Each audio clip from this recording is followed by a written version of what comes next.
आमदार साहेब हॅलो. चला पुढं. आमदार साहेब बोलणार आहेत. एक काच खाली करा. एक सेवा केंद्र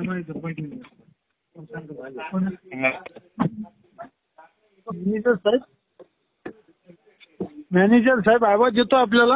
हो सर, नमस्कार.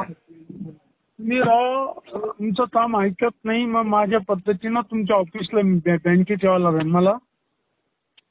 सर ते आपल्या हातात नाहीये ना, मी हेड ऑफिसला पाठवले त्यांचं रिक्वेस्ट लेटर. सेवा केंद्रात मी असं एवढं मस्ती मी मॅनेजर नाही पाहिलं कधी. ते सर कसं आहे, थकीत मला असल्यामुळे एवढी त्यांचं मस्ती कसं असेल ना तर मी नीट करायला मिले पक्का बरं का. तर मी तुम्हाला एवढा नंबर मात देतो. काढा ना माणसं नाही ना, एफडी वाल्याला त्रास, जरा सेवा केंद्र द्यायचं त्याला त्रास. एक त्रास आहे का तुमचा? जस का तुमच्या बापाचं ज्याला तुम्ही सरकारचे जीवावर जिंकू राहिले, आम्ही सरकारचे प्रतिनिधी, एवढा मात चाडा तर तुम्हाला तीनदा समजून सांगितलं मी. तिसरा फोन येऊ. तर मी पाठवले त्यांचं लेटर वरती. काय पाठीला? नीट शिफारस कर ना. तर दाखवू ना तुला, घर रेकॉर्डिंग करून टाक. तर ते तुमच्यामुळे शेतकरी आत्महत्या करायची वेळ आली.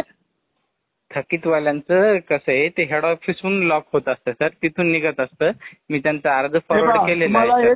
तुम्हाला एक गोष्ट सांगतो, मी चांगल्या भाषेत समजून सांगितलं नाही ऐकलं तर मी हाताना समजून सांगतो आल्यावर. तुमची इच्छा असेल ती जाता. मी पाठवले सर ते. मी वाटल्यास तिथला पण नंबर देतो.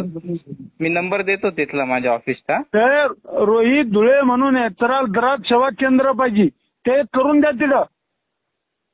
सर रोहित धुळे म्हणून, धुळे. हा रोहित. हो सर, हो सर. त्याचा दरात काय दरात सेवा केंद्र आहे ते करून द्या त्याचा. बरं सर. पाठी तुम्ही त्याला आणि ते बँकेचं मार्गी लावा. ठीक आहे.